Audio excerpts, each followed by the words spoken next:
Tukšās burciņas un godīgās atsauksmes. Man te ir sakrājies ļoti daudz dažādu iepakojumu. Es jau nevarēju sagaidīt, ka es jums nofilmēšu šo video. Šomēnes man ir beigušies 2 ķermeņa krēmi, un man ir ko teikt. Gribu paziņot, ka no šī brīža visi mani krēmi tiks novērtēti The Body Shop ķermeņa krēmu ballēs. Tas ir 10 no 10. Man ir bijuši 3 šādi dažādi sviestkrēmi, šādi dažādi. Un tie visi ir ideāli. Tie turās līdz nākamajai dienai. Man visu nākamo dienu mans ķermenis ir mīksts kā bebīša dupsis, vienkārši ideāli. Šāds krēms no Rituāls, no kolekcijas Intuīcija. Šmarža bija dievīga, es vienkārši dievināju šo krēmu, bet The Body Shop ballēs es lieku 8 no 10. Ok, es nezinu, vai jūs gribēsiet kaut ko tādu lietot vasarā, tāpēc, ka tas ir ļoti barojoši. Pabaros vienkārši jebkuru sausāko ādu.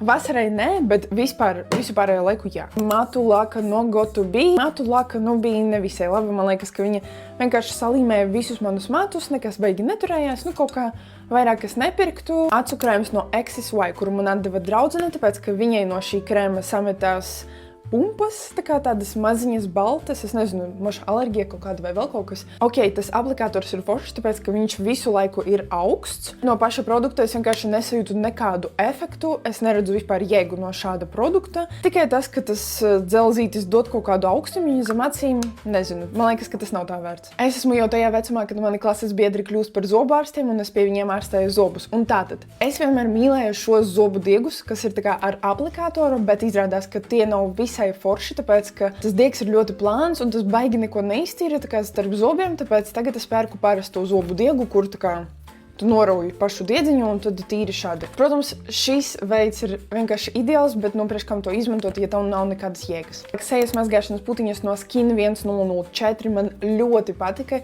Jutīgai ādai derēja ideāli, tāpēc, ka, jūs zinat, cik jutīga un sarkana ir mana āda. Šis produkts man tiešām pietika ļoti ilgam laikam, kaut arī te ir 20 ml. Vajadzēja vienkārši kaut kādu mazu zirnīti, lai tas saputo un iztīra visu seju, nomazgā ļoti forši, man ļoti patika. Šāds ķermeņa mazgāšanas skrubis, kas ir ar sāli un ar dažādām eļļiņām, un es to izmantoju vairāk ziemas periodā. Man arī ļoti patika. Es dievinu šādus ķermeņa skrubjus. Man ziemā bija ļoti sausa āda, tāpēc šis bija man reāli glābiņš. Dažreiz man beidzas arī kosmetika. Es biju šokā, ka man beidzās šīs lūpu balzāms no Maybelline. Protams, izskatās, ka te vēl ir kaut kas palicis, bet tas aplikators jau visu laiku ir sauss un tur netiek nekāds produkts vairs. Es teiktu, ka šis lūpu balzāms beidzās ļoti ātri. Šeit ir 5,4 ml, kas, manuprāt, ir diezgan mazs daudzums. Smaržo ideāli, arī uz lūpām bija vienkārši ļoti forši, man ļoti patika. Mutes skalojamais līdzeklis no Breath & Co. Es šo biju reklamējusi kaut kad decembrī, kā jūs varat redzēt, es neizmantoju mutes skalojamais līdzekļus baigi bieži, bet šis man ļoti patika, ka man vajadzēja